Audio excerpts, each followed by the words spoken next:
Rizza et Kivan qui viennent me chercher. Donc, ils vont se coucher tard puisqu'on va arriver vers 11h30. Donc, du temps que je débarque de l'avion et qu'on fasse ce qu'on doit faire, ça sera minuit et demi. Donc, on passera la journée de mercredi ensemble. Et ensuite, jeudi, je pars à Tamatave pour tout le week-end. On a une reconnaissance des ministères apostoliques. Et ensuite, le lundi, on revient sur la capitale. Ensuite, on a quelques jours de séminaire. Et ensuite, je rentrerai. Merci pour vos prières, c'est précieux, c'est important. C'est voilà, c'est ensemble qu'on sert le Seigneur.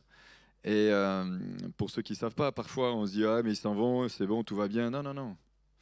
Il y a des attaques. D'ailleurs, il y a un des serviteurs de Dieu qui devait venir avec nous. Il a un problème de santé, il ne peut pas venir, il a dû annuler. Donc voilà, c'est pas du tourisme. On y va ensemble.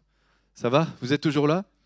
Je vous donne quelques nouvelles de Nicole. Pour ceux qui prient pour Nicole et qui continuent à prier pour ceux qui passent par la maladie, Nicole est à Kinshasa actuellement pour un traitement. Elle fait des rayons. Et voilà, donc prions pour elle, continuons à prier pour elle. Elle nous avait posé la question si c'était douloureux ou pas. Et c'est vrai que voilà, il faut prier parce que c'est important. C'est aussi important de prier parce que c'est pas évident pour une femme d'avoir d'avoir été amputée. Donc c'est très difficile. Donc voilà, prions aussi pour son être intérieur, son moral. Donc on l'a vu quand on était à Brazzaville. Mais voilà, prions pour qu'il y ait une guérison totale. Nous voulons nous attendre au Dieu du miracle. Nous voulons une guérison totale. Et je voudrais demander à Cathy, si tu veux bien prier pour Nicole. Je vais demander à Priscille qu'elle te passe le micro, si tu veux bien prier pour Nicole, que vraiment Dieu continue son œuvre. Éternel Seigneur, nous te rendons grâce. Nous te disons merci parce que nous avons vu ta main sur l'œuvre que tu veux accomplir sur Nicole. Nous ne voulons pas regarder à la maladie, mais nous voulons garder le regard fixé sur toi. Alors nous te la remettons, nous te remettons, Seigneur, tous les soins qu'elle va avoir, mais nous voulons aussi surtout te remettre l'équipe qui va s'occuper d'elle, Seigneur, que tu disposes leur cœur. Nous savons que, Seigneur, tu es le Dieu du miracle. Alors nous ne regardons pas aux médecins, mais nous regardons à toi. Merci parce que tu es le Dieu du miracle et nous voulons encore te la remettre ce pays qui l'accueille, afin, Seigneur Jésus, qu'elle soit aussi une source de bénédiction pour l'équipe qui va s'occuper d'elle. C'est dans le nom de Jésus que nous t'avons prié. Amen. Amen. Amen. Peut-être un petit peu plus fort, je sais pas, tu as touché quelque chose, un petit peu plus de retour alors. Je vous invite à vous lever. J'aimerais prier pour la parole de Dieu. Et puis, juste avant, vous rappelez simplement qu'on a passé une semaine de jeûne et prière. C'était le top. Donc voilà, je voudrais vous faire envie pour ceux qui n'ont pas pu venir et je voudrais vous encourager ceux qui sont venus. Le thème qu'on a abordé, c'était loyauté et déloyauté. Si vous voulez savoir ce qu'on a dit, vous pouvez écouter tous les messages sur SoundCloud. Et je pense que c'est important que vous puissiez aller les écouter. La loyauté est tellement indispensable aujourd'hui, que ce soit à l'église, que ce soit dans le sport, que ce soit là où nous sommes, à l'école, quel que soit l'endroit. Pour certains, c'est en voie de disparition, mais pour nous, ça doit être en voie d'expansion. Amen. On a vraiment passé des bons moments. Dieu nous a parlé à plusieurs reprises, dont cette pensée qui dit que là où il y a la loyauté dans une église, quand l'église est dans une dimension de loyauté, les âmes qui viennent au milieu de nous sont en sécurité. Parce qu'elles entendent des bonnes choses. Elles entendent des choses qui vont les édifier, qui vont les encourager, qui vont les attirer vers le haut, qui vont les emmener plus loin avec Jésus. Alors que si elles entendent des choses qui ne n'édifient pas, ça les fait parfois même repartir. Et c'est pour ça qu'on a vraiment passé des temps forts, intéressants, des temps de qualité. Personnellement, je n'ai pas vu le temps passer. On a commencé lundi, déjà on sentait la présence de Dieu et on est arrivé à vendredi soir. Et on se retrouvait tous les midis, tous les soirs, donc c'était vraiment intéressant. Enfin voilà, donc si vous avez à cœur d'écouter les messages, ça vous permettra de savoir exactement ce qu'on a pu enseigner. Donc ce que j'ai pu partager, ce que Simon a pu dire aussi, Ludo aussi. Donc voilà, on vous invite à les écouter sur SoundCloud. Maintenant, j'aimerais prier si vous êtes d'accord pour la parole de Dieu. Seigneur, on te bénit, on te rend grâce et on te remercie pour ta fidélité. Seigneur, merci pour l'immense privilège que nous avons de t'appartenir. Et ce matin, Seigneur, nous voulons prier pour ta parole, qu'elle ne retourne pas à toi sans avoir produit son effet dans nos cœurs. Seigneur, nous lions dans le nom de Jésus. Nous lions ce matin encore toute opposition à la prédication. Nous lions toute opposition à ce que le ciel soit ouvert. Nous libérons le ciel. Nous libérons cet endroit, nous libérons ce lieu.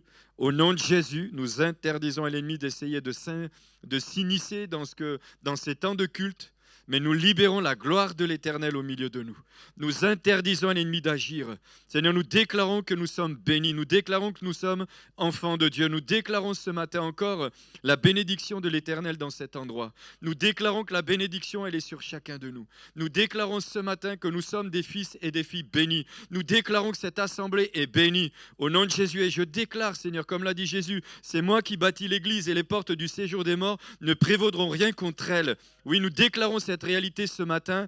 Au nom de Jésus, nous déclarons que c'est Jésus qui bâtit l'église de l'Épi et que les portes du séjour des morts ne prévaudront rien contre elle. Au nom de Jésus, que le ciel s'ouvre maintenant, que les écluses des cieux soient ouvertes, que la puissance du Saint-Esprit se manifeste, qu'il régénère, qu'il renouvelle, qu'il fortifie, qu'il encourage, qu'il édifie, qu'il le bénisse. Ce matin encore, au nom de Jésus, nous lions tout esprit de mensonge. Nous interdisons à ces puissances d'essayer d'agir, mais nous libérons la vérité dans les cœurs. Au nom de Jésus, nous prenons autorité sur chacune des pensées et nous amenons toute pensée captive à l'obéissance de Jésus-Christ.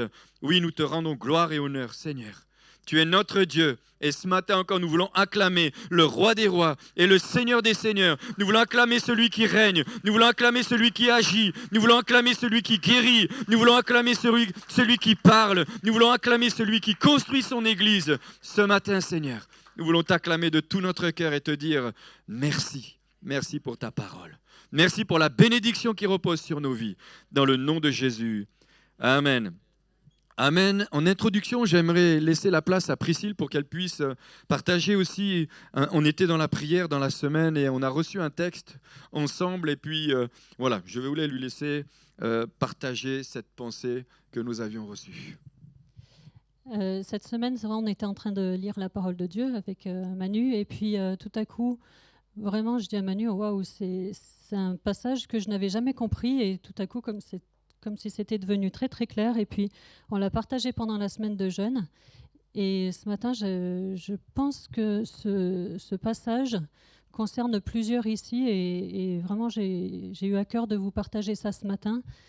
Parce que oui, j'ai ça très fort sur mon cœur. Je pense que plusieurs sont concernés. Et voilà, je vais vous lire tout ça. Comme Jésus était à table dans la maison, beaucoup de collecteurs d'impôts et de pécheurs vinrent se mettre à table avec lui, avec ses disciples. Les pharisiens virent cela et dirent à ses disciples, « Mais pourquoi, maître ? Pourquoi votre maître mange-t-il avec les collecteurs d'impôts et les pécheurs ?» Mais Jésus, qui avait entendu, leur dit, « Ce ne sont point les bien portants qui ont besoin de médecins, mais les malades. Allez, apprenez ce que signifie « Je désire la bonté et non les sacrifices ». En effet, je ne suis pas venu appeler les justes, mais les pécheurs, à changer d'attitude. » Alors les disciples de Jean vinrent vers Jésus et dirent, « Pourquoi nous et les pharisiens jeûnons-nous souvent, tandis que tes disciples ne jeûnent pas ?» Jésus leur répondit, « Les invités à la noce peuvent-ils être tristes tant que le marié est avec eux ? Les jours viendront où le marié leur sera enlevé et alors ils jeûneront. Personne ne coud un morceau de tissu neuf sur un vieil habit, car la pièce ajoutée arrache la partie de l'habit et la déchirure devient pire. On ne met pas non plus du vin nouveau dans de vieilles outres, sinon les outres éclatent. Le vin coule et les outres sont perdues, mais on met le vin nouveau dans les outres neuves et le vin et les outres se conservent. Et vraiment, le Seigneur m'a montré, donc c'était dans Matthieu 9, ça commence au verset 10. Et le Seigneur m'a montré, parce que je ne voyais pas trop le rapport entre les deux, et en fait, ceux qui sont venus pour confronter Jésus, en fait, c'était d'une part les pharisiens, puis les gens qui les entouraient, et qui avaient de toujours en fait des principes, des lois, des ordonnances, et ils ne comprenaient absolument pas ce que Jésus venait faire et pourquoi il faisait ça, qui n'était pas conforme à la loi. Et Jésus leur a révélé en fait qu'il apportait quelque chose de nouveau. Et cette image de l'habit qui est déchiré, qui veut être réparé avec une pièce d'habit neuve, avec une pièce de tissu neuf, en fait, ça ne peut pas aller ensemble. Et mettre du vin nouveau dans des vieilles outres, ça ne peut pas aller ensemble non plus. Et vraiment, le Seigneur m'a montré que si on veut rester avec tout ce qu'on a appris, notre bonne éducation, les lois, les ordonnances, les choses qui, dans notre intellectuel, nous montrent en fait que c'est comme ça qu'il faut faire, et qu'on n'est pas ouvert à vraiment recevoir la vie de Christ, à recevoir l'enseignement que le Seigneur veut nous donner aujourd'hui, eh bien, c'est comme si on mettait une pièce de tissu sur un habit qui est déchiré. On peut se dire, là, j'ai une blessure, j'ai un problème dans ma vie, et je veux que le Seigneur me guérisse. Alors, je vais prendre de ce que Jésus dit, et puis je vais essayer de l'adapter sur mon éducation, je vais essayer de l'adapter sur ce que je suis, et en fait, ça ne peut pas fonctionner. Et le Seigneur, ce matin, me montrait vraiment que si vous voulez vraiment rentrer dans la vie que Christ veut vous donner, c'est comme dans cette parabole des noces où il y avait des personnes qui sont arrivées et puis ils n'avaient pas revêtu un habit neuf. Et si vous voulez venir avec votre bel habit, parce que vous êtes quand même assez fiers de votre éducation, assez fiers de tout ce que vous avez entendu, je pensais à ce que Romain a apporté tout à l'heure. Saül avait toutes les raisons de pouvoir être justifié. Il était hébreu, né d'hébreu, c'était vraiment la race élue. C'était une certaine de Paul, pardon. C'était la race élue. Il était pharisien, et les pharisiens, il n'y avait pas plus observateurs de la loi de Dieu. Donc, il avait tout pour être fier de son éducation, fier de ce qu'il était, fier de là où il avait pu aller. Il était vraiment zélé pour le Seigneur, et pourtant, zélé pour Dieu, et pourtant, il ne connaissait pas Jésus. Pourtant, il n'était pas du tout ouvert à recevoir ce que Jésus était en train de venir leur apporter, alors qu'il était le Fils de Dieu et que c'était lui seul qui pouvait le sauver. Et là, aujourd'hui, si on ne veut pas revêtir cet habit nouveau, mais rester attaché à... Quand même, on est quand même assez fiers de notre éducation, assez fiers de ce qu'on nous a apporté jusqu'à aujourd'hui, et qu'on n'est pas conscient qu'on a besoin de revêtir un habit nouveau, eh bien, ça ne peut pas marcher. La déchirure sera pire, comme le dit la parole de Dieu. Et vraiment, j'avais à cœur de vous apporter ça ce matin. Je pense que ça concerne plusieurs d'entre nous. Amen. Vous savez, l'outre, la vieille outre, on ne la jette pas. Une vieille outre, ça ne se jette pas. Ça se retourne, ça se nettoie, ça enlève les pluches, les épluches, les machins, les trucs à l'intérieur. Ça met de l'huile, ça la met au soleil. Hein, et puis, il y a tout un travail qui est fait. Ensuite, on la retourne encore, on la nettoie, on la fait sécher, et à ce moment-là, on la réutilise. Et elle ne déchire pas, elle ne craque pas, elle est à nouveau utilisable. Et Jésus nous parle de nous transformer, de nous façonner, de nous retourner dans tous les sens. Et ça nous donnait aussi l'image de l'Église. Dieu a besoin parfois de transformer l'Église, de retourner l'Église, de nous retourner les uns les autres, de nous mettre au soleil, de nous faire sécher, de nous faire passer par des temps désertiques. Et ensuite, il nous retourne à nouveau, et il peut déverser son vin nouveau, et il peut déverser sa gloire. Et je crois que, comme l'a dit Priscille, eh bien, Dieu veut remplir nos vases. Dieu veut nous remplir les uns les autres de quelque chose de nouveau. Quelque chose de nouveau qui corresponde à la parole de Dieu. Les pharisiens, c'est eux qui étaient en train de critiquer Jésus. Ils ne recevaient pas le Messie, ils n'ont pas reçu le Messie. Seuls ceux qui l'ont accepté l'ont reçu. Seuls ceux qui ont accepté l'enseignement que Jésus est venu apporter l'ont reçu. Et ce matin, il y a des choses que Dieu est en train de nous conduire. Dieu est en train de nous amener petit à petit dans des choses que peut-être nous n'avions pas eu la connaissance ou la compréhension avant, comme la loyauté. Mais il y a des choses nouvelles qui doivent arriver dans nos cœurs pour que nous puissions vivre des temps spéciaux et particuliers avec Jésus. Et que nous puissions vivre individuellement, mais aussi collectivement. Amen. Et je crois aussi que c'est vraiment conduit du Seigneur, que ce soit Priscille qui parle. Tout à l'heure, j'ai amené ma petite Clémence avec moi et puis on est arrivé un petit peu plus de bonheur et je lui dis, tu vois, moi j'aimerais bien que maman elle dise des choses à l'église. Je dis, je sais qu'elle a des bonnes choses à dire, mais c'est comme si elle ne veut jamais les dire. Et quand elle m'a dit, Manu, je voudrais le dire ce matin, je dis, pas de problème, vas-y. Peut-être ça ne fait pas écho dans certains cœurs, peu importe. Écoutez bien, ne laissez pas tomber les paroles à terre. Mettez-vous devant Dieu. Cherchez sa face. Demandez au Saint-Esprit si c'est véritablement quelque chose qui est de toi ou pas. Dieu ne nous a pas dit de gober tout comme je ne sais pas quoi. Il nous a dit d'éprouver. Éprouvons les prophéties pour voir si elles sont de Dieu. Éprouvons si véritablement ce que nous enseignons, c'est du Seigneur ou pas. Et si nous avons un cœur sincère, je vous garantis qu'il vous parlera. C'est impossible qu'il ne parle pas à un cœur qui est sincère. C'est impensable. Dieu parle. Amen. Voilà, maintenant je voudrais rentrer dans le vif du sujet. Cette semaine, nous avons parlé évidemment, effectivement, de la loyauté, de la déloyauté. Et puis quand je priais, eh bien, je me suis dit, Seigneur, mais qu'est-ce que tu veux qu'on dise de plus dimanche? Et nous avons mis un texte tout au long de la semaine. Tous les jours, nous l'avons lu, le midi et le soir. Vous vous souvenez, ceux qui étaient là? Éphésiens chapitre... D'accord. OK. On voit que vous aviez le ventre creux, hein. Éphésiens chapitre 1 à partir du verset 3 jusqu'au verset 14. Et nous allons le lire ensemble. Et nous avons déclaré que nous sommes un peuple béni, nous sommes bénis et nous sommes des enfants bénis. Et moi ce matin encore, je voudrais déclarer que je suis béni et que nous sommes bénis, que ma famille est bénie, mon épouse est bénie, que l'église de l'Épi est bénie et que la bénédiction de l'Éternel nous est attachée. Et je sais que ça peut être déconcertant pour certains, mais le thème de mon message, c'est « Béni de Dieu ». Béni de Dieu. Oui, tu es béni. La bénédiction de Dieu est sur ta vie et la bénédiction de Dieu est sur la mienne. Et si je ne la vois pas, je ne la verrai pas, mais si je crois et si j'y crois, je la verrai. Dans Éphésiens au chapitre 1 et au verset 3 et jusqu'au verset 14, nous allons lire ce texte ensemble. Il est dit « Béni soit Dieu, le Père de notre Seigneur Jésus-Christ, qui nous a bénis de toute bénédiction spirituelle dans les lieux célestes en Christ. » Cette déclaration de l'apôtre Paul ne concernait pas uniquement les Éphésiens. Elle nous concerne nous aussi. Si ça avait été uniquement pour les Éphésiens, Dieu n'aurait pas pris le soin de la laisser dans la parole de Dieu. Mais si nous la lisons, et si nous la proclamons, et si nous continuons à proclamer ce qui est écrit, et si nous croyons que ce qui est écrit, ce que ce texte dit, c'est valable pour chacun de nous encore aujourd'hui, et ce texte est valable aussi pour l'Assemblée de l'Épi et le pôle apostolique de l'île d'Abo. Amen.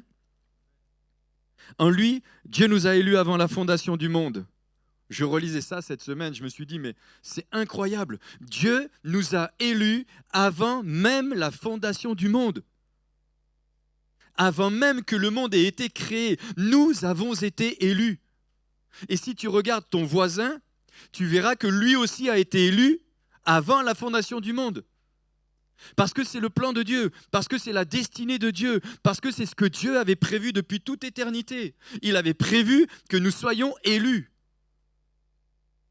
Pas simplement pour dire que nous sommes élus, mais parce qu'il a un plan pour nous. Il a une destinée, il a une vocation, il a un appel.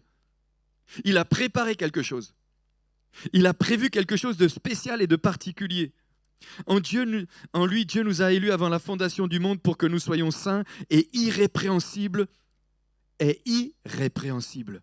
devant lui, nous ayant prédestinés dans son amour à être ses enfants d'adoption par Jésus-Christ. Si vous connaissez un petit peu les Écritures, vous verrez qu'il est écrit aussi dans Jérémie au chapitre 1, il est dit, et c'est Dieu qui parle, « Avant même que tu sois né, je te connaissais dans le sein de ta mère.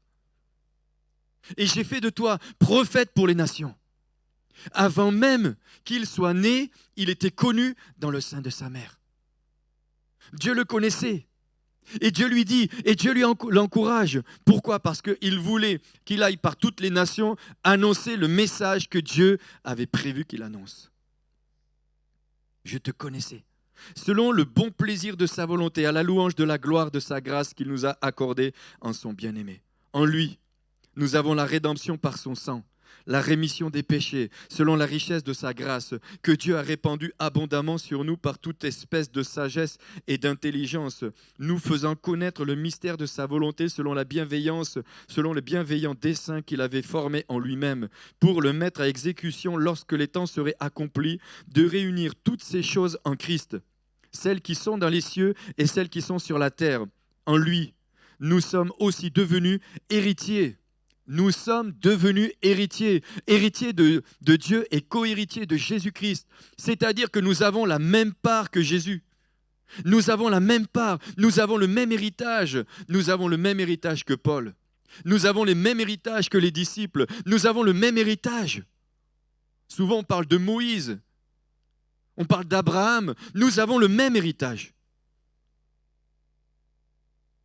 Ah, je me disais aussi... Seulement, est-ce que nous le croyons? Est-ce que nous le croyons? Là, nous allons dribbler l'incrédulité. Nous allons faire un tacle à l'incrédulité. Bien souvent, nous ne réalisons pas qui nous sommes. Est-ce que tu as réalisé que tu es enfant de Dieu? Est-ce que tu as réalisé que tu es un bien-aimé de Dieu? Est-ce que tu as réalisé que sur ton front, il y a la marque de Dieu? Il n'y a pas la marque de la bête, il y a la marque du sceau de Dieu.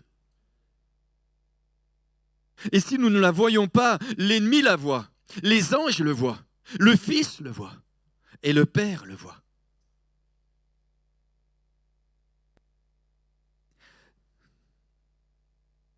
En lui, nous sommes aussi devenus héritiers, ayant été prédestinés, suivant la résolution de celui qui a opéré toutes choses d'après le conseil de sa volonté, afin que nous servions à la louange de sa gloire. Nous qui d'avance avons espéré en Christ, en lui, vous aussi, après avoir entendu la parole de la vérité, l'évangile de votre salut, en lui, vous avez cru et vous avez été scellés. Scellés. Bon. Vous savez, une lettre qui est scellée, on ne peut pas l'ouvrir. Et ce n'est pas n'importe qui scelle ce genre de courrier. On verra tout à l'heure pourquoi Paul a pris cette image aux Éphésiens. C'est parce que lorsqu'il y avait du bois qui était coupé, il le scellait du propriétaire. Parce qu'il ne récupérait pas forcément le bois de suite. Mais lorsqu'il avait besoin de récupérer ce qui lui appartenait, les gens savaient que tel sceau appartenait à telle personne. Nous avons été scellés du Saint-Esprit. Il y a la marque du sceau de Dieu sur nos vies. Il y a la marque du sceau de Dieu sur l'Église. Et il y a la marque du sceau de Dieu sur cette Église. Et c'est Jésus qui l'a bâtie. Et les portes du séjour des morts ne prévaudront rien contre elle. Même s'il y en a qui s'élèvent. Même s'il y en a qui combattent. Et je ne peux pas tout vous dire aujourd'hui. Mais je peux vous garantir qu'il y en a qui se sont levés. Et je ne parle pas des hommes. Je parle du monde spirituel. Mais nous sommes unis avec des serviteurs de Dieu. Et nous avons décidé qu'il y a des choses qui vont s'arrêter. Et il y a des choses qui vont s'arrêter. Parce que l'expansion dans cette église doit venir.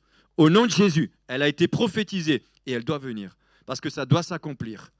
Et une des clés pour l'expansion, c'est la loyauté. C'est pour ça qu'il y a des choses qui doivent changer. Il y a des façons de penser qui doivent changer. Il y a des mentalités qui doivent changer. Vous savez, ceux qui ne veulent pas l'accepter, ça sera leur responsabilité. Et je pointe du doigt personne. Mais comme je l'ai dit cette semaine, lorsqu'on prêche, on s'adresse à un auditoire. On s'adresse à ceux qui vont écouter. Mais on s'adresse aussi au monde spirituel. Et qu'on le veuille ou pas, je vous garantis que les puissances des ténèbres ne veulent pas que cette église soit bénie. Le monde spirituel ne veut pas que vous soyez bénis. Et si vous ne l'êtes pas, c'est votre responsabilité. Ce n'est pas la mienne, c'est la vôtre. Parce qu'il y a des moments, c'est nous qui devons nous positionner dans l'esprit en disant ces choses-là, je ne les accepte pas. Ces choses-là, je ne les veux pas. Ces choses-là, je ne veux plus les entendre. Je suis enfant de Dieu. Je suis fils du roi des rois. Celui à qui j'appartiens, c'est l'alpha et l'oméga, le commencement et la fin. Je suis dans un endroit qui est béni. Et moi, je déclare, et je vous le dis, que je suis un serviteur de Dieu béni. Je suis béni. Et la bénédiction de l'Éternel m'accompagne, parce que je le vois et je l'ai vu jusqu'à aujourd'hui. Et je le verrai encore. Même s'il y a des confrontations avec des esprits de dénigrement, peu importe, la puissance de Dieu m'accompagne et elle m'accompagnera encore. Parce que je sais que je n'ai pas à lutter contre la chair et le sang, mais contre les puissances des ténèbres, celles qui s'élèvent contre nous. Mais je vous dis, quand les serviteurs de Dieu s'unissent dans la prière, il se produit quelque chose. Et il est en train de se produire des choses. Parce que nous sommes bénis et nous refusons que le diable vienne nous dire que nous ne soyons pas bénis. Nous sommes héritiers de Dieu et co-héritiers de Jésus-Christ. Nous marchons avec Jésus, celui qui nous a rachetés. Le sang de Jésus est sur nos vies. Et il n'y a plus de condamnation pour ceux qui sont en Jésus-Christ, qui marchent non selon la chair, mais selon l'esprit. Et lorsque la parole de Dieu nous avait été annoncée en nous disant « l'expansion doit arriver », une des clés de l'expansion, c'est la loyauté. Et c'est pourquoi il y a des mentalités qui doivent changer, des façons de voir, des façons de penser, des façons de parler. Des façons de changer lorsque nous nous invitons les uns et les autres, lorsque nous nous retrouvons, lorsque nous discutons. Il y a des choses qui doivent changer. Et les choses commencent à changer. Depuis des années, je prie pour qu'un changement de mentalité s'opère au milieu de nous. Et je commence à les voir s'arriver, s'accomplir. Je continue encore un peu. Afin que nous servions à la louange de sa gloire. Nous qui d'avance avons espéré en Christ, en lui vous aussi, après avoir entendu la parole de la vérité, l'évangile de votre salut, en lui vous avez cru et vous avez été scellés du Saint-Esprit qui avait été promis, lequel est un gage de notre héritage pour la rédemption de ceux que Dieu s'est acquis à la louange de sa gloire. La Bible nous dit qu'il y a un peuple nombreux. Je me souviens de cette parole que Dieu m'a donnée. Il y a un peuple nombreux. Et le Seigneur nous a rappelé encore, il a un peuple nombreux dans cette ville, dans cette région. Et Dieu veut les envoyer au milieu de nous. Mais ce peuple a besoin de sentir au milieu de nous la sécurité. La sécurité, elle a besoin de sentir une sécurité. Les âmes que Dieu veut envoyer, il les aime profondément. Il s'est donné à la croix pour elles. Il s'est offert en sacrifice. Mais il veut les envoyer dans un endroit où c'est sécurisé, où il y a la paix, où il y a la paix de Dieu, où il y a le shalom de Dieu, où il y a l'amour de Dieu. Je ne suis pas utopique, je ne suis pas dans un autre monde, je ne suis pas dans le monde des bisounours. Je sais très bien qu'il y aura toujours des situations qui se produiront. Nous sommes tellement imparfaits. Mais il y a tellement de choses qui doivent évoluer dans notre compréhension des choses. Oui, je suis béni. Oui, tu es béni. Qu'est-ce que cela veut dire ? Nous avons déjà tous entendu au moins une fois quelqu'un s'exprimer « Dieu m'a béni ». Est-ce que vous avez déjà dit « Dieu m'a béni » ? Combien de fois je l'ai dit ? Combien de fois je l'ai vu ? Mais nous voulons le déclarer encore. Dieu m'a béni. Souvent dans le contexte d'un succès ou en rapport avec la santé, la famille, l'argent ou bien un emploi. Oui, j'ai été béni de Dieu. Je suis béni. Dieu m'a ouvert les portes. C'est incroyable. J'ai reçu cette semaine un don. Je ne m'y attendais pas. Je ne sais plus qui c'est qui partageait de ça récemment encore. Nous avons peut-être même entendu certains sportifs dire cela. Après avoir remporté certains matchs, pour citer que son nom, Olivier Giroud, combien de fois il l'a dit ? Dieu m'a béni. Même après, des fois, il marque un but, il montre le ciel. Bon, le Seigneur est bon, le Seigneur est fort au foot quand même, il marque des buts et tout. Hein. Dieu m'a béni. Oui, c'est à nous de changer notre langage. Parfois, j'entends chez les chrétiens, on a l'impression qu'on est maudit. Non, tu n'es pas maudit, tu es béni. Change ton langage. Apprends à dire que Dieu m'a béni. Apprends à dire que tu es béni. Rappelle-toi ce que dit Éphésiens. Nous avons été bénis de toute bénédiction spirituelle dans les lieux célestes.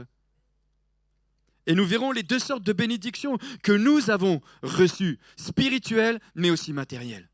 Je ne suis pas en train d'encenser sur la prospérité, mais je ne veux pas non plus qu'on soit des personnes qui vivons dans la pauvreté. Nous avons le droit d'être riches. Nous avons le droit d'être dans l'abondance. Paul dira, je me fais tout à tous, je sais vivre dans l'abondance et je sais vivre dans la disette.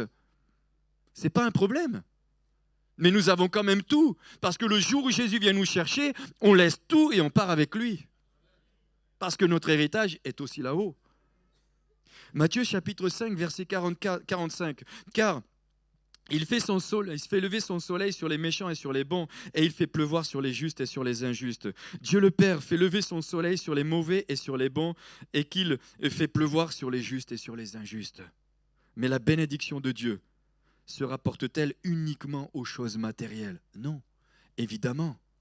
Bien qu'elle en fasse partie, et nous le verrons, parce que je crois que Dieu veut te bénir particulièrement. Et je m'adresse à quelqu'un qui peut-être doute. Alors, je connais des situations, mais je le dis quand même. Dieu veut te donner un bon travail, où tu es bien payé, où tu es bien rémunéré, où tu te sens à l'aise, où Dieu veut t'utiliser dans cet endroit-là, parce que Dieu a un plan pour ta vie. Parfois, on a l'impression qu'il faudrait qu'on ait toujours les pires choses. Non, nous sommes enfants de Dieu. Parce que si nous avons ce qu'il y a de meilleur, là où Dieu nous place, là où Dieu nous envoie, automatiquement, la bénédiction en découle. Et elle découlera même sur les inconvertis. Combien de fois je l'ai vu dans les entreprises que j'ai travaillées. Et ce n'est pas être prétentieux, c'est juste de savoir que Dieu est avec nous. Joseph était en prison, la bénédiction de Dieu est avec lui. Et pourtant, il était en prison. Il était en prison. bien qu'elle en fasse partie. Penser que la bénédiction de Dieu s'applique principalement au domaine matériel limite considérablement notre compréhension de ce qui est vraiment dans le cœur de Dieu à l'égard de ses croyants. Alors, quel est le sens complet d'être béni par Dieu? Dieu veut t'utiliser dans les dons spirituels. Dieu veut t'utiliser dans les dons spirituels. Dieu veut que tu puisses donner des paroles de connaissance, des paroles de sagesse. Dieu veut t'utiliser pour que tu puisses guérir toi aussi. Dieu veut t'utiliser lorsqu'il y a des temps d'intercession pour que tu reçoives des révélations, pour que tu puisses donner des directions. Dieu veut t'utiliser dans, j'allais dire, aussi dans des talents musicaux. David jouait de la harpe. Il y a des hommes, parfois, on a l'impression qu'ils ont tout reçu. David joue de la harpe, c'est un super poète, c'est un super guerrier, c'est un homme incroyable. Bon, il y avait quelques défauts quand même. Ouais, mais il a dérapé parce qu'il a désobéi. Mais à la base, ce n'était pas prévu qu'il dérape. Il joue de la harpe, et quand il joue de la harpe, le mauvaise onction qui est sur Saül s'en va. Waouh! Waouh! Quelle grâce! Parlons de la bénédiction d'Abraham. Commençons par examiner la bénédiction d'Abraham reçue par Dieu dans Genèse au chapitre 12 et au verset 3. Toutes les familles de la terre seront bénies en toi. Imaginez Abraham, lorsqu'il a reçu cette révélation, toutes les familles de la terre seront bénies en toi. Moi, si au travers de ma famille, on a réussi à bénir la région, je dis Alléluia. Mais lui, il lui dit, toutes les familles de la terre seront bénies en toi. Toutes, pas une seule ne sera pas bénie, toutes seront bénies.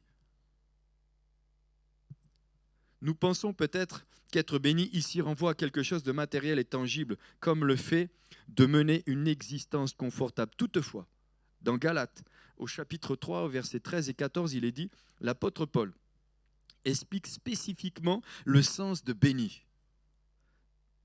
de ce qu'on a lu dans Genèse 12, 3.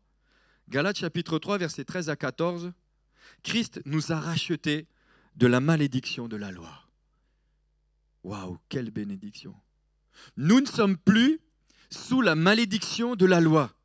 Nous sommes dans la nouvelle alliance. Nous qui avons accepté Jésus-Christ comme étant notre Seigneur et Sauveur, nous sommes passés de la mort à la vie. Nous sommes passés des ténèbres à sa lumière. Nous sommes passés de la malédiction à la bénédiction. Nous sommes devenus enfants de Dieu. Nous faisons partie de son peuple, du troupeau de son pâturage. Waouh! Car Christ nous a rachetés de la malédiction de la loi, étant devenu malédiction pour nous, car il est écrit maudit quiconque est pendu au bois. Qui est pendu au bois? Ou qui a été pendu au bois? N'est-ce pas Jésus? N'est-ce pas Jésus qui a tout accompli pour nous? Afin que la bénédiction d'Abraham parvienne aux nations en Jésus-Christ, afin que nous recevions la promesse de l'Esprit par la foi. Est-ce que nous n'avons pas reçu aussi l'Esprit? L'Esprit avec un grand E, c'est-à-dire l'Esprit de Dieu. Ce verset nous montre à la fois comment être béni de Dieu et ce qu'est cette bénédiction. Oui, si vous, au milieu de nous, vous n'avez pas encore accepté Jésus-Christ, vous êtes sous la malédiction. Maintenant, si vous acceptez ce matin Jésus-Christ comme étant votre Seigneur et Sauveur, vous venez sous la bénédiction de Dieu. Vous passez de la mort à la vie et de la malédiction à la bénédiction. Amen. Comment pouvons-nous recevoir la bénédiction? Puisque nous sommes des pécheurs déchus, nous ne méritons que le jugement et la malédiction, certainement pas la bénédiction. Mais nos bonnes œuvres ou notre comportement, aussi irréprochables soient-ils, ne pourront jamais nous rendre bénissables. Cependant, Jésus devint malédiction pour nous. Et je pense parfois même que la manière dont nous parlons, la manière dont nous nous positionnons dans notre marche chrétienne ou dans notre vie chrétienne, je me demande si nous ne sommes pas en train d'attrister Jésus-Christ et le Père. Si nous refusons de comprendre ou cette compréhension que nous sommes bénis, et que nous avons l'impression que nous ne le sommes pas, est-ce que nous ne sommes pas en train d'attrister le Père et le Fils? Parce que nous sommes en train de minimiser le sacrifice de Jésus-Christ à la croix il y a 2000 ans. Alors que la Bible nous dit qu'à la croix, Jésus, il a dépouillé les dominations, les autorités, les principautés, les puissances des ténèbres, il les a livrées publiquement en triomphant d'elles par la croix. Et la malédiction qui était sur nous est venue sur Jésus. Et au travers de Jésus, nous sommes libérés et délivrés de cette malédiction. Alléluia. Cependant, Jésus devint malédiction pour nous. Sur la croix, il porte la malédiction qui était placée sur toute l'humanité et mourut à notre place. C'est pour ça que beaucoup n'acceptent pas le sacrifice de Jésus. C'est pourquoi les pharisiens n'ont pas accepté le sacrifice de Jésus. Ils étaient dans de vieilles outres. Et Jésus était en train d'amener la vie. Il était en train d'amener quelque chose de nouveau. Ils attendaient quelqu'un qui allait être un héros. Mais nous avons un héros qui ne s'est pas manifesté comme eux le désiraient, mais comme Dieu l'avait permis et comme Dieu le voulait. Et la bénédiction, elle se manifeste non pas comme nous avons envie, mais comme Dieu désire que nous la manifestions. Récemment encore, le Seigneur me disait, arrête d'essayer de choisir des hommes en fonction de ce que toi tu veux. Choisis les hommes que moi je te donne. C'est plus la même chose. C'est plus du tout la même chose. Vous savez, moi j'aime le Sud. Je vais vous dire ce que Dieu m'a dit cette semaine. Je l'ai dit à ma femme. Je me suis dit, est-ce que je le dis ou est-ce que je ne le dis pas? Je vais vous le dire. Le Seigneur m'a rappelé un texte dans les Philippiens au chapitre 13, au chapitre 3 et au verset 13, où il est dit, oubliant ce qui est en arrière et se portant vers ce qui est en avant, je cours vers le but. Et le Saint-Esprit me disait, maintenant tu arrêtes et tu oublies ce qui est derrière. Et si certains ont pensé que j'allais repartir, sachez simplement que je ferai juste la volonté de Dieu. Et j'accomplirai et nous accomplirons la volonté de Dieu. Oubliant ce qui est en arrière, me portant vers ce qui est en avant, je cours vers le but. Je cours vers le but.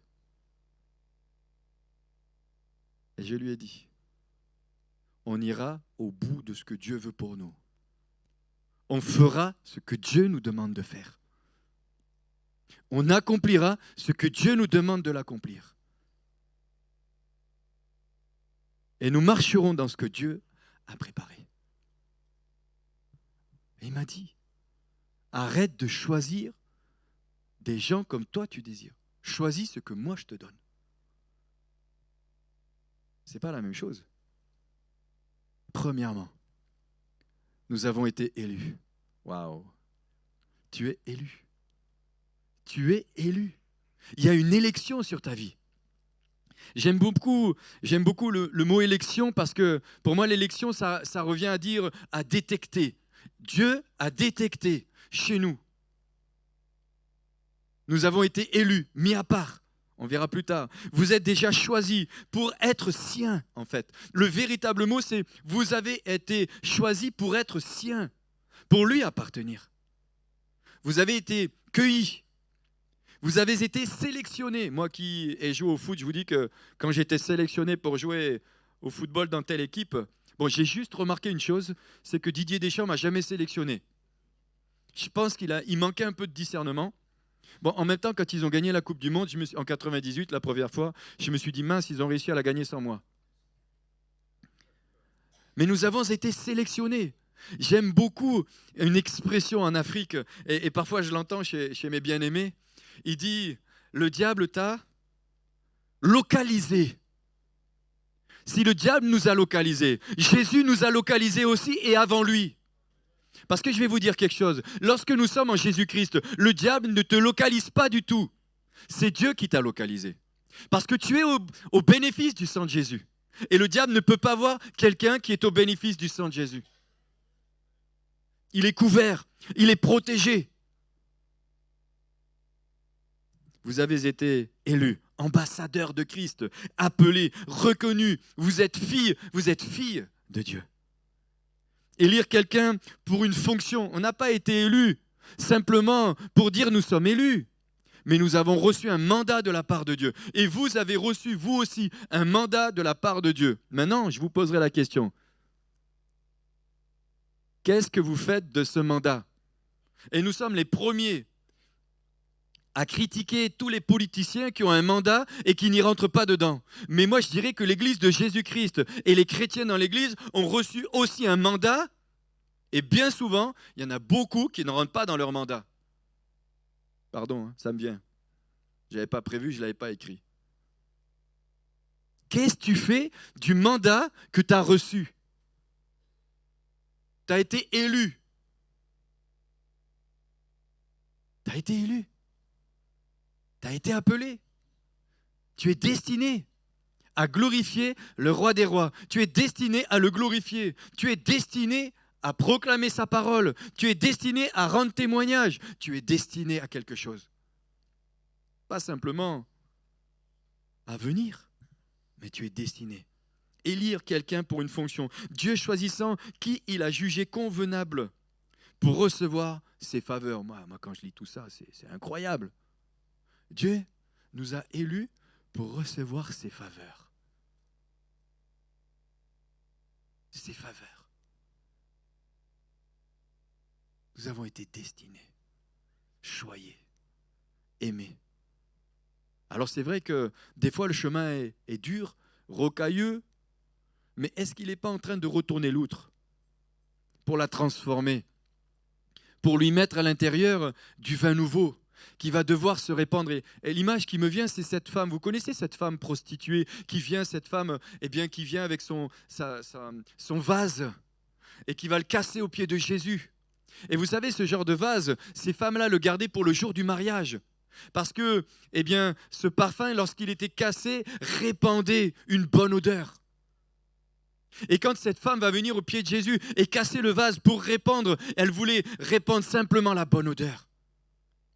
Et Dieu est obligé de nous briser, parce que le parfum de Christ doit se répandre au travers de nos vies. Et si Dieu ne nous brise pas, il ne peut pas nous utiliser. C'est impossible. Parce que nous sommes comme ces pharisiens ou ces personnes qui pensons parfois tout croire et tout connaître. Et nous pensons même parfois tout savoir, parce que nous arrivons de tel et tel endroit, parce que nous avons déjà vécu telle et telle chose. Alors que le Seigneur, ces vieilles outres, il les retourne pour en faire des nouvelles. Et dans notre marche chrétienne et dans notre vie chrétienne, c'est exactement la même chose. Nous avons besoin régulièrement d'être transformés et d'aller de l'avant afin de vivre pleinement ce à quoi il nous a élus. Ça va, vous êtes toujours là? Ce qu'il met à part de multitudes irreligieuses qui lui sont chères. 1 Pierre chapitre 2 verset 9. Il est dit, vous au contraire, vous êtes une race élue, un sacerdoce royal, une nation sainte, un peuple acquis, afin que vous annonciez les vertus de celui qui vous a appelé des ténèbres à son admirable lumière. Vous qui autrefois n'étiez pas un peuple et qui maintenant êtes le peuple de Dieu. Vous qui n'aviez pas obtenu miséricorde et qui maintenant avez obtenu miséricorde. Waouh, miséricorde. Dans le psaume 130, il est dit, si tu gardais le souvenir de nos iniquités, qui pourrait subsister en ta présence? Mais c'est auprès de toi que se trouve le pardon, afin que l'on te craigne. Ésaïe chapitre 42, verset 1. Voici mon serviteur, que je soutiendrai, mon élu, en qui mon âme prend plaisir. En qui mon âme prend plaisir. On retrouve un texte aussi dans Ecclésiaste au chapitre 9, verset 7, ça doit être aussi un petit peu dans la même pensée. Je prends plaisir au travail de tes mains. Je prends plaisir à ce que tu fais. Waouh! Quand j'ai reçu cette parole, alors que j'étais au Congo, d'un serviteur de Dieu qui habite à plus de 2000 km, je me suis dit, waouh, il ne me connaît pas, il ne m'a jamais vu. Et il me parle comme ça, de la part du Seigneur, je me dis, je saisis cette parole. Elle confirme ce que je crois profondément. Peut-être certains diraient, regarde-moi le, c'est orgueilleux. Je suis orgueilleux. Orgueilleux de croire que Dieu m'aime et que Dieu veut nous utiliser. Oui, je le crois. J'ai mis mon esprit sur lui. Il annoncera la justice aux nations. Deuxième point, pardon, rédemption. Nous avons le pardon et la rédemption en lui. Il n'y a plus de condamnation pour ceux qui sont en Jésus-Christ et qui marchent non selon la chair, mais selon l'esprit. C'est une réalité, c'est un principe spirituel. Le pardon se trouve en Jésus-Christ, c'est-à-dire délivré du mal de nos péchés, de tous nos péchés, pas de certains péchés, de tous nos péchés. De tous. T-O-U-S. Ça va, je n'ai pas fait de faute. Hein? Ah, merci. Bon, c'était pas très dur non plus. J'étais un peu à l'école.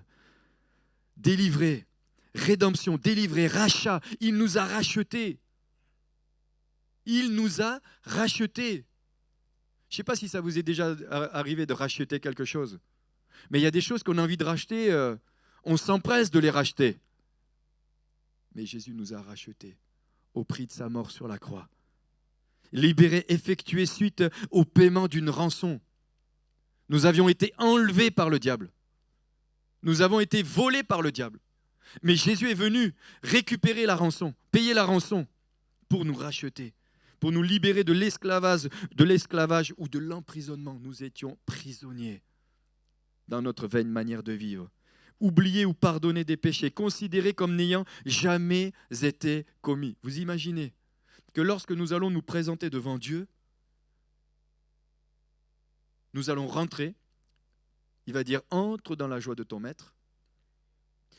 Nous allons rentrer dans sa présence et il va nous regarder en nous disant « mais tu n'as jamais péché ». Non mais c'est incroyable, c'est pas possible, c'est pas rationnel. Nous on se rappelle tellement des péchés des autres, surtout quand on les côtoie.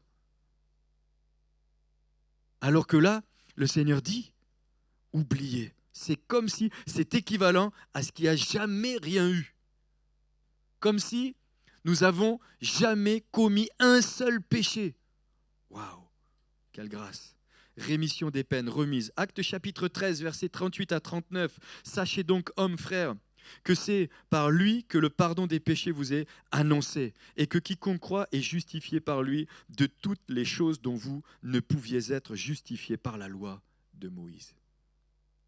Par la loi de Moïse. Actes chapitre 26, verset 16. Afin que tu leur ouvres les yeux pour qu'ils passent des ténèbres à la lumière. Waouh, c'est intéressant ça quand même. C'est pour ça qu'on a besoin des ministères. C'est pour ça que l'Église ne peut pas être constituée sans ministère. Mais je parle de véritables ministères, pas des ministères qui se reconnaissent eux-mêmes, mais des ministères qui sont reconnus par d'autres. Afin que tu leur ouvres les yeux pour qu'ils passent des ténèbres à la lumière et de la puissance de Satan à Dieu, pour qu'ils reçoivent par la foi en moi le pardon des péchés et l'héritage avec les sanctifiés. C'est pour ça que nous devons enseigner la parole de Dieu, qu'elle nous plaise ou pas, et enseigner toute la parole de Dieu. Et je sais que la loyauté et la déloyauté est un thème qui ne plaît pas et qui dérange. Mais ça n'empêche pas moins que ce qui va nous sauver, c'est que si nous écoutons la parole de Dieu, ça nous sauvera. C'est ça qui va nous sauver. Ce n'est pas écouter Pierre-Paul Jacques, c'est écouter la parole de Dieu. Et c'est écouter la parole qui va nous transformer. Psaume 130, versets 3 à 4, il est dit « Si tu gardais le souvenir des iniquités, éternel Seigneur, qui pourrait subsister? Mais le pardon se trouve auprès de toi afin qu'on te craigne. » Il y a le mot expiation aussi. 1 Jean 2, il est lui-même une victime expiatoire. Jésus est notre victime expiatoire pour nos péchés, non seulement pour les nôtres, mais aussi pour ceux du monde entier. Romains 3:24, ils sont gratuitement justifiés par sa grâce. Gratuitement, c'est gratuit. Tu n'as rien à payer, tu n'as rien à faire. Tu as juste à te repentir de tes péchés et de l'accepter comme étant ton Seigneur et Sauveur. Ou ton Sauveur et après ton Seigneur. Parce que des fois, il n'y a que la première étape. Il n'est que le Sauveur. Mais il doit être aussi le Seigneur. Être Sauveur, c'est déjà pas mal. Mais être Seigneur, c'est pas mal aussi. Parce que ça veut dire que là, il va te conduire. Par le moyen de la rédemption qui est en Jésus-Christ. Justification, Romains 5:18. Substitution, Galates 2:20. J'avance parce que le temps avance aussi. Nous avons été mis à part. mis à part. Ça veut dire que lorsque nous sommes mis à part, nous ne pouvons pas faire n'importe quoi. Nous ne pouvons plus nous permettre d'être comme le monde, parce que nous ne sommes pas du monde. Nous avons été retirés du monde. Maintenant, nous sommes dans le monde pour leur annoncer la bonne nouvelle de Jésus-Christ. Nous sommes dans le monde pour leur apporter l'amour de Christ. Nous sommes dans le monde pour leur apporter un message qui va sauver leur vie et qui va sauver leur âme et qui va les sauver pour l'éternité. Mis à part, nous avons reçu notre part du salut. Mis à part, c'est séparer, c'est même chasser, c'est mettre à part, se tenir à l'écart, se démarquer. Certains ont réussi à se démarquer pour marquer certains buts. On en parle beaucoup pour ceux qui connaissent un peu le sport. Il s'est démarqué. Mais c'est aussi se démarquer des autres par des frontières. Il y a des frontières à mettre aussi. Nous ne vivons plus comme le monde. Nous ne marchons pas comme le monde. Et l'Église ne peut pas vivre comme l'esprit du monde. Et elle ne peut pas être sous l'influence de l'esprit du monde. Elle doit être influencée par l'esprit de Dieu. Et chacun de nous devons être influencés par l'esprit de vie, par l'esprit de Dieu. Mettre à part pour un but. Ça rejoint ce que je disais tout à l'heure. Élu, destiné. Se mettre à part, c'est choisir de faire sortir le monde de nos vies afin que la plénitude de la nature de Christ et de son royaume nous remplisse. C'est l'outre qui se vide. Elle se vide d'elle-même. Elle se vide de certaines conceptions, de certains enseignements même qui parfois étaient complètement erronés. Certaines traditions.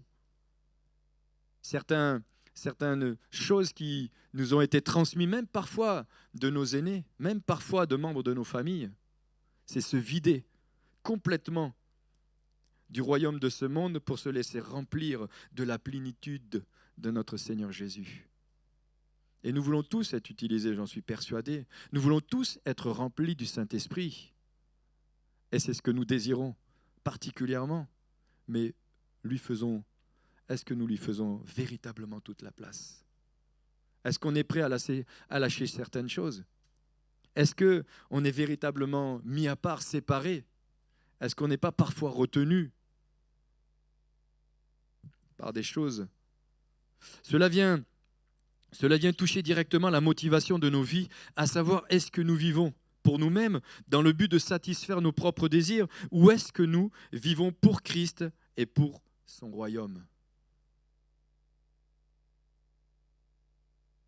Oubliant ce qui est en arrière et me portant ce qui est en avant. Je reviens juste pour dire une chose. Ça me vient à l'esprit. Ça ne veut pas dire qu'un jour j'y retournerai pas. Ça veut simplement dire, oubliant ce qui est en arrière, cours vers le but. Et je pense que parfois il y a des choses, si le Saint-Esprit veut insister, je pense qu'il y a des choses dans nos vies, il faut les oublier. Un jour, Mario est venu prêcher et il a parlé de larguer les amarres ou de ne pas avoir de plan B. De ne pas avoir des plans B. Je dirais que j'avance. Je ne vais pas revenir sur ça. Il s'agit de renoncer à faire de notre vie, de notre propre vie, le centre de notre monde, afin que Jésus devienne et soit notre seule motivation. Jésus devient ma seule motivation. Si quelqu'un veut me suivre, qu'il se charge chaque jour de ma croix, a dit le Seigneur. Galates chapitre 1, verset 15. Mais lorsqu'il plut à celui qui m'a mis à part dès le sein de ma mère et qui m'a appelé par sa grâce, nous avons été graciés. C'est un privilège de le servir.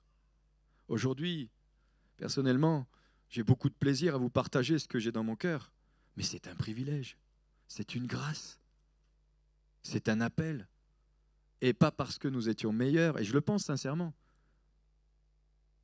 C'est juste simplement l'effet de sa grâce. Il a choisi des gens, il nous a choisis. Pourquoi? On aurait choisi Pierre, nous? Peut-être pas. On aurait choisi Paul? Peut-être pas. Peut-être qu'on ne se serait même pas choisi nous-mêmes. Mais lui l'a fait. Lui l'a fait. Jean chapitre 15, verset 16, « Ce n'est pas vous qui m'avez choisi, mais moi je vous ai choisi et je vous ai établi, afin que vous alliez et que vous portiez du fruit et que votre fruit demeure, afin que ce que vous demanderez au Père en mon nom, il vous le donne. » Waouh! Si ça, c'est pas être béni, mais c'est quoi? Pour la plupart des gens, être mis à part évoque le travail des pasteurs. Or, Dieu dit que chacun des membres de sa famille est un service à exercer. Nous avons tous quelque chose à exercer. Tous, les uns et les autres. D'ailleurs, en parlant de ça, on a besoin de personnes au ménage. Ça m'est venu aussi comme ça. Je n'ai même pas écrit dans mes notes. On a besoin de vous. Parce qu'ensemble, on va plus loin. Et ensemble, c'est moins lourd. Ça, c'est important. Ensemble, c'est moins lourd. Bon, j'avance, ce n'était pas prévu que je le dise. Le mot serviteur et ministre sont synonymes dans la Bible, de même que service et ministère. Si vous êtes chrétien, vous êtes ministre, et quand vous servez un ministère. Ça va? Et ministère veut dire aussi esclave. Esclave. Et puis encore un point, scellé du Saint-Esprit. Dieu a mis sa marque sur vous, sur moi, sur nous, en vous donnant l'Esprit Saint, ou le Saint-Esprit qu'il avait promis. Jean, chapitre 14, versets 15 à 17, et le verset 26 dira, « Si vous m'aimez, gardez mes commandements, et moi je prierai le Père, et il vous donnera un autre consolateur, afin qu'il demeure éternellement avec vous. » Je ne sais pas si vous sentez, mais je sens un parfum depuis tout à l'heure. Je ne sais pas si c'est quelqu'un qui s'est parfumé ou si c'est moi qui sens ça. Mais depuis tout à l'heure, ça fait plusieurs fois quand on jeûne qu'on sent certaines odeurs. Je ne sais pas s'il y en a qui sentent. Il y a peut-être que moi qui le sens. Bon, merci Seigneur pour cette odeur. Je reprends. Si vous m'aimez, gardez mes commandements, et moi je prierai le Père, et il vous donnera un autre consolateur afin qu'il demeure éternellement avec vous. L'esprit de vérité que le monde ne peut recevoir parce qu'il ne le voit point et ne le connaît point. Mais vous le connaissez car il demeure avec vous et il sera en vous. Mais le consolateur, l'Esprit Saint que le Père enverra en mon nom, vous enseignera toutes choses et vous rappellera tout ce que je vous ai dit. Chacun à Éphèse pouvait facilement comprendre cette expression. Éphèse était une ville riche, maritime, qui connaissait un florissant commerce de bois de grumes. Il était de pratique courante que l'acheteur, qui avait choisi son lot de bois, marquait chaque tronc de son seau personnel comme preuve irréfutable qui lui appartenait. J'avance parce que je voudrais prendre encore, et pour conclure, j'inviterai peut-être les musiciens à venir, à me rejoindre. L'apôtre Paul reprend cette image qu'il explique aux enfants de Dieu. Jésus a payé le prix de leur rachat. Jésus a payé le prix. L'Esprit lui-même rend témoignage de notre esprit, à notre esprit que nous sommes enfants de Dieu. Romains chapitre 8, verset 16. C'est l'Esprit de Dieu à l'intérieur de nous qui nous rappelle qui nous sommes, qui nous rappelle que nous sommes enfants de Dieu, qui nous rappelle l'héritage que nous avons. Et certifiant qu'un jour, il viendra les prendre avec lui, ce qui sera leur rédemption. En grec, c'est opolu, trosis, égale délivrance. C'est égal à la délivrance. Regardez bien. Pardon. Abraham, Isaac et Jacob étaient des hommes bénis. Si eux, sous l'ancienne alliance, étaient des hommes bénis, à combien plus forte raison, nous, dans la nouvelle, devons-nous être bénis? Abraham, Genèse chapitre 12, versets 1 à 3. L'Éternel dit à Abraham, va-t'en de ton pays, de ta patrie et de la maison de ton père, dans le pays que je te montrerai. Je ferai de toi une grande nation. Et je te bénirai, je rendrai ton nom grand, et tu seras une source de bénédiction. Je bénirai ceux qui te béniront, et je maudirai ceux qui te maudiront. Et toutes les familles de la terre seront bénies en toi. C'est pour ça que, moi, quand je lis ce genre de texte, il faut vraiment faire très attention à la manière dont on parle des autres. Je bénirai ceux qui te maudiront. Je bénirai, ceux qui te béniront, mais je maudirai ceux qui te maudiront. Isaac était un homme béni. Son fils, Abraham, était un homme béni. Genèse chapitre 26, versets 2 à 6, il est dit, il y eut une famine dans le pays, outre la famine qui eut lieu au temps d'Abraham, et Isaac alla vers Abimelech, roi des Philistins, à Guérar. L'Éternel lui apparut et lui dit, ne descends pas en Égypte, demeure dans le pays que je te donnerai. Il a obéi à la parole. Il est resté là où Dieu lui avait demandé de rester. Écoutez bien ce qu'il dira. Séjourne dans ce pays-ci. Je serai avec toi et je te bénirai, car je te donnerai toutes les contrées à toi et à ta postérité. Et je tiendrai le serment que j'ai fait à Abraham, ton père. Je multiplierai ta postérité comme les étoiles du ciel. Je donnerai à ta postérité toutes ces contrées. Je donnerai à ta postérité. C'est-à-dire, non seulement ton père les a eus, tu les auras parce que ton père a été fidèle, et je vais les donner aussi à tes enfants. Waouh! Moi, ça m'interpelle. Vous pourrez relire aussi dans Ésaïe 59, à partir du verset 19, où il est dit « On craindra le nom de l'Éternel, ici, etc. » L'Esprit de l'Éternel le mettra en fuite. Et on voit en dessous où le Seigneur dit qu'il a fait alliance avec nous. Il a fait alliance. Et ce qui est dans la bouche, dans notre bouche, sera dans la bouche de nos enfants, de nos petits-enfants, de nos arrière-petits-enfants, etc. C'est pour ça qu'il faut qu'on veille à ce qui est dans notre bouche. Genèse chapitre 26, versets 12 à 29, il est dit, verset 12, « Isaac sema dans ce pays et il recueilla cette année le centuple. » Il recueilla cette année le centuple. La bénédiction de Dieu. Car l'Éternel le bénit. Cet homme devint riche et il alla s'enrichir de plus en plus jusqu'à ce qu'il devint fort riche. Il avait des troupeaux de menu bétail et des troupeaux de gros bétail et un grand nombre de serviteurs. Aussi les Philistins lui portèrent envie.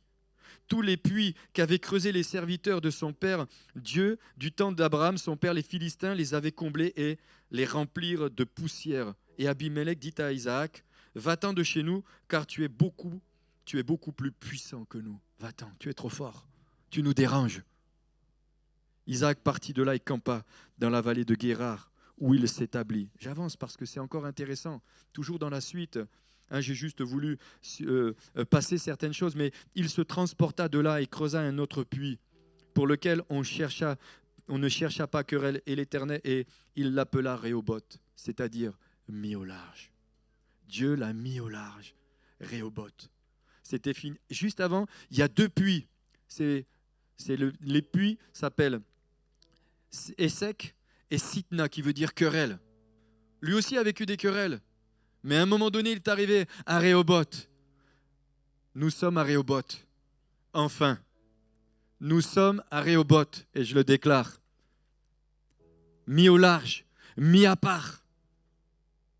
Écoutez bien ce qu'il va dire, car, dit-il, l'Éternel nous a maintenant mis au large, et nous prospérerons dans le pays. Il nous a mis au large pour prospérer. Il n'y a plus de querelles, il n'y a plus de ces choses-là. Maintenant, c'est Rehoboth.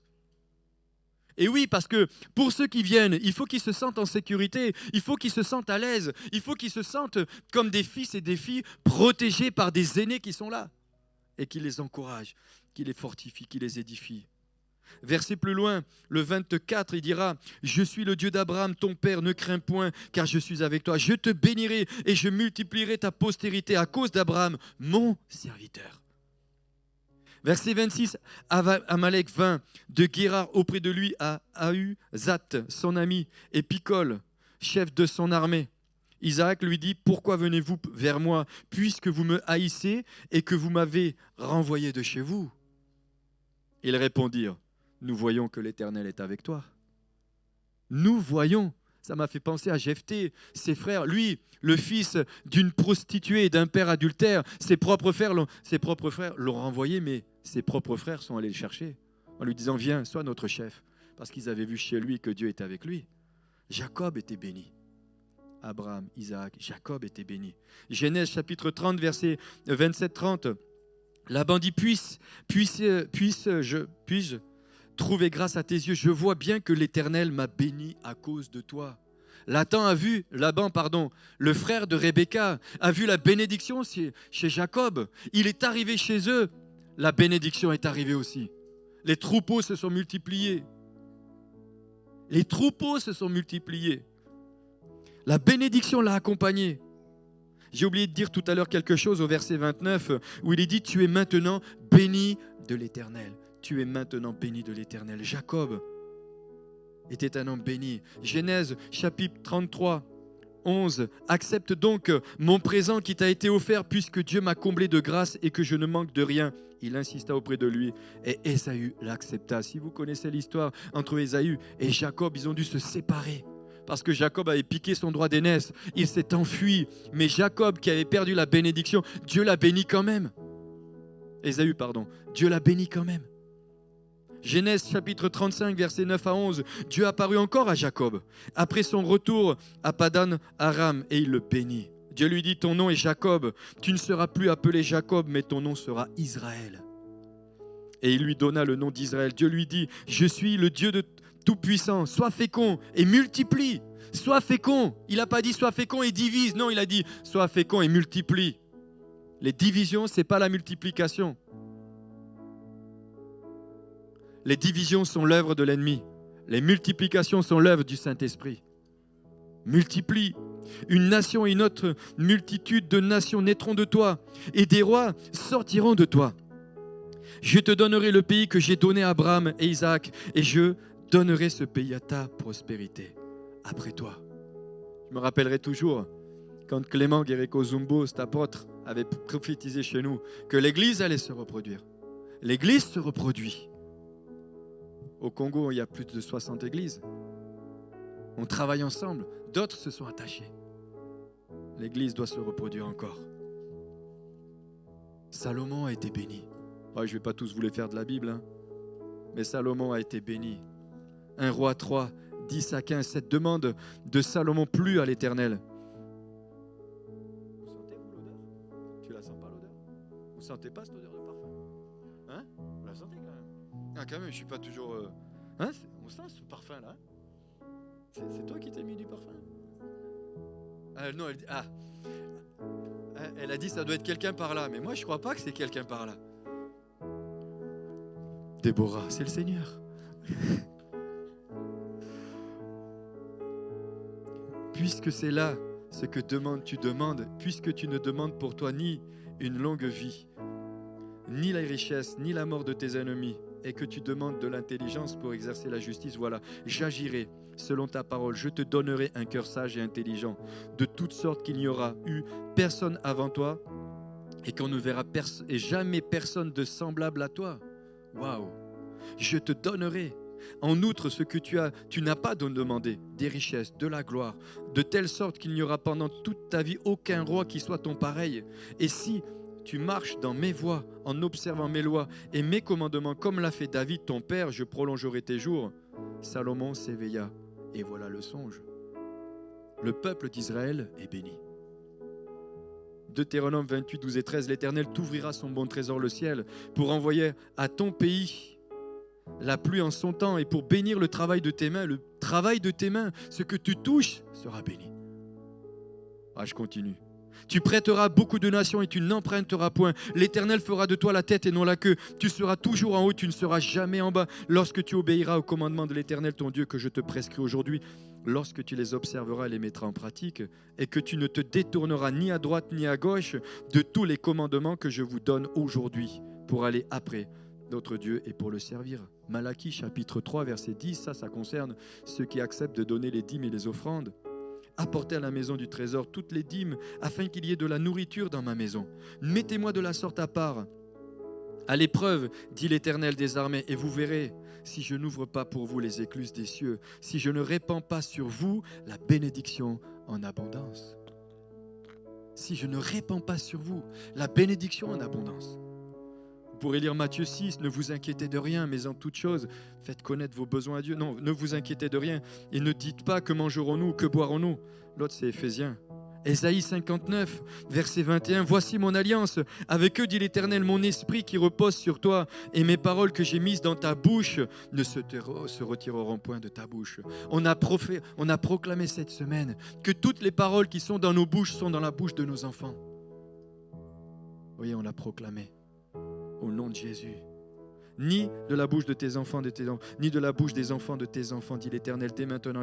Lève-toi, sois éclairé, car ta lumière arrive, et la gloire de l'Éternel se lève sur toi. Voici, les ténèbres couvrent la terre, et l'obscurité les peuples, mais sur toi se lève, sur toi, sa gloire apparaît. J'espère qu'après ce message, vous allez pouvoir dire, je suis béni. Je suis béni. Nous sommes bénis. Nous sommes un peuple béni. Une race élue, un sacerdoce royal, une nation sainte, un peuple qui a été racheté. Je vous invite à vous lever un instant. Seigneur, je veux, Seigneur, te bénir, te rendre grâce et te remercier pour ta parole